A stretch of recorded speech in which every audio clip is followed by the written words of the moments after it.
Trade recap! Trade recap! Trade recap! Trade recap. I took a trade and I would like to recap the trade that I took. So let's get to recapping, guys. Let's get to recapping.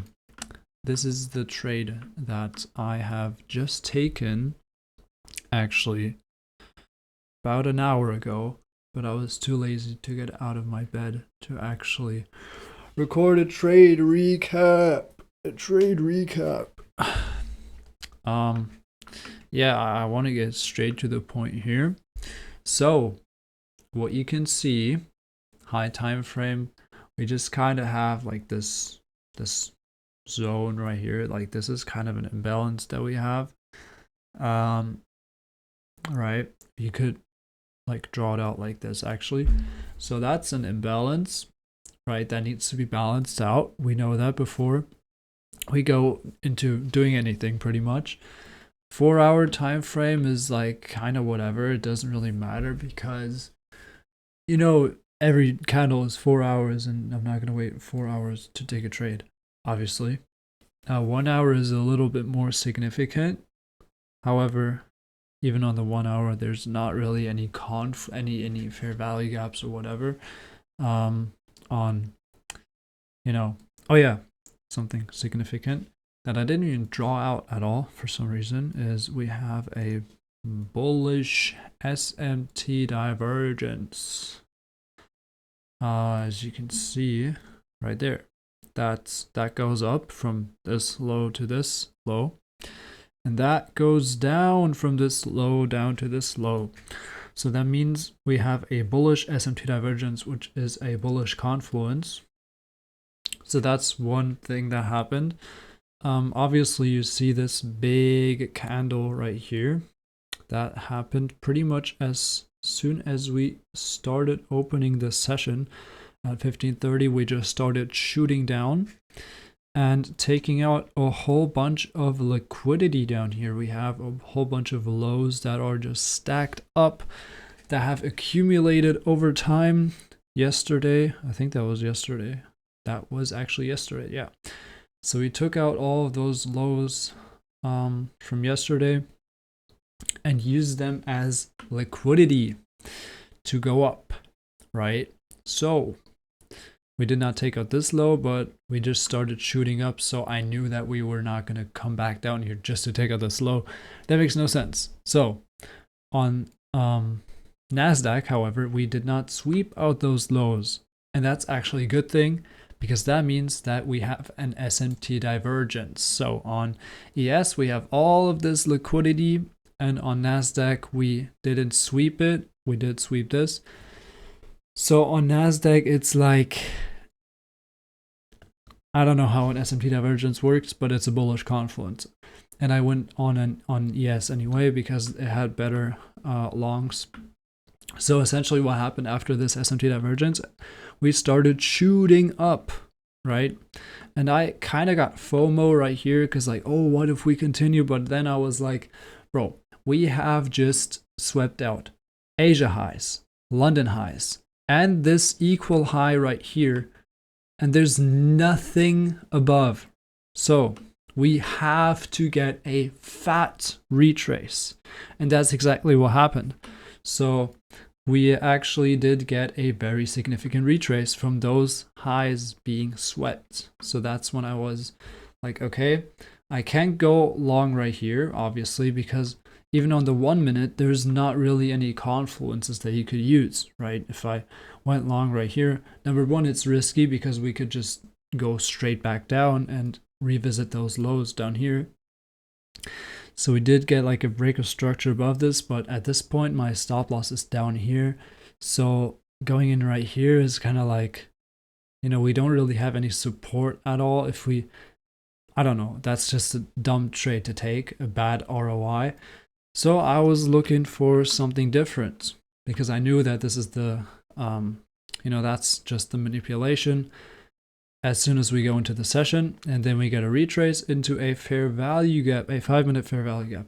Now, what I did here is I actually drew out equilibrium, because in a fair value gap, I want to know how deep are we going to retrace, and at what point would it be safe to go back out of it, right? So that's why I drew out equilibrium.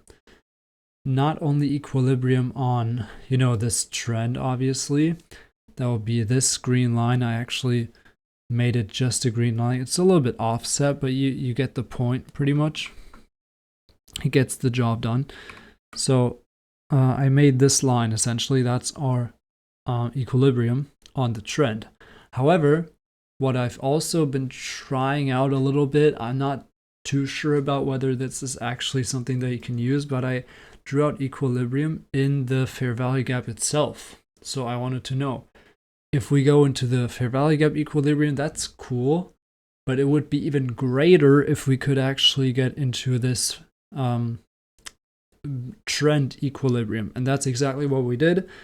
We went into the trend equilibrium, and that's, there's nothing else to do down here. So I was just kind of looking whether we are going to close this candle above this fair value gap, and we actually get some move out of it on the 1 minute.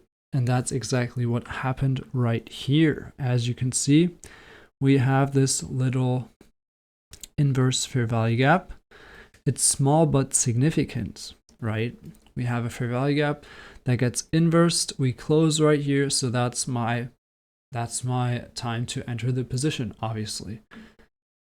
And that's basically my longs. I put my stop loss underneath this, and I put my take profit up here.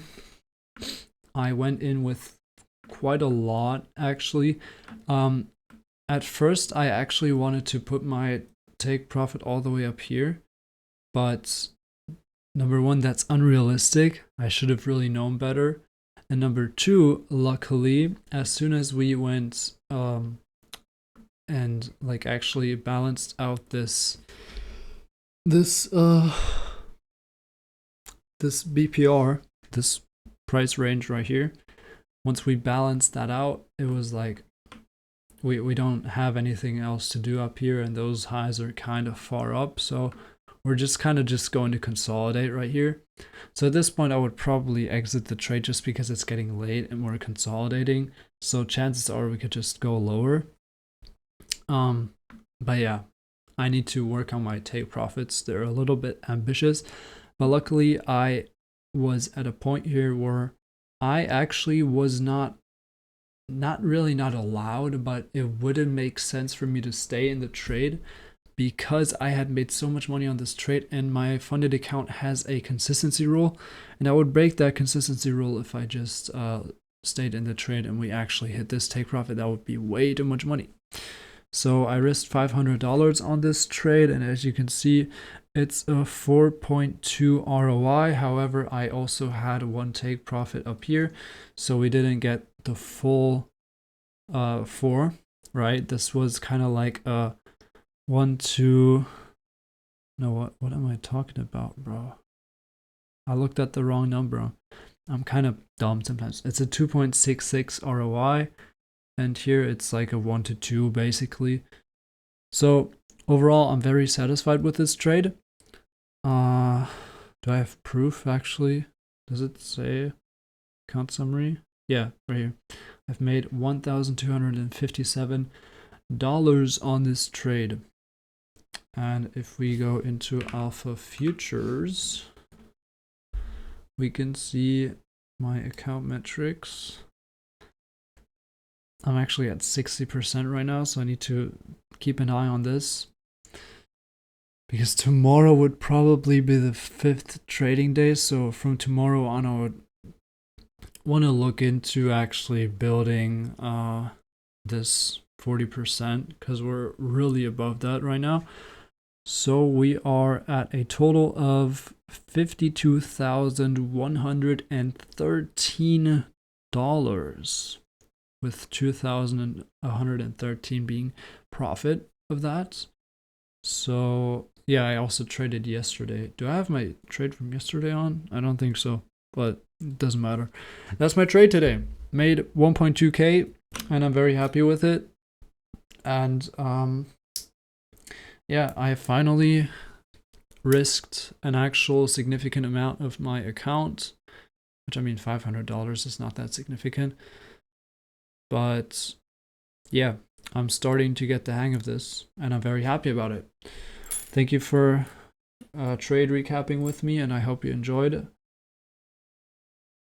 I don't know what I say when I end a video. Bye bye.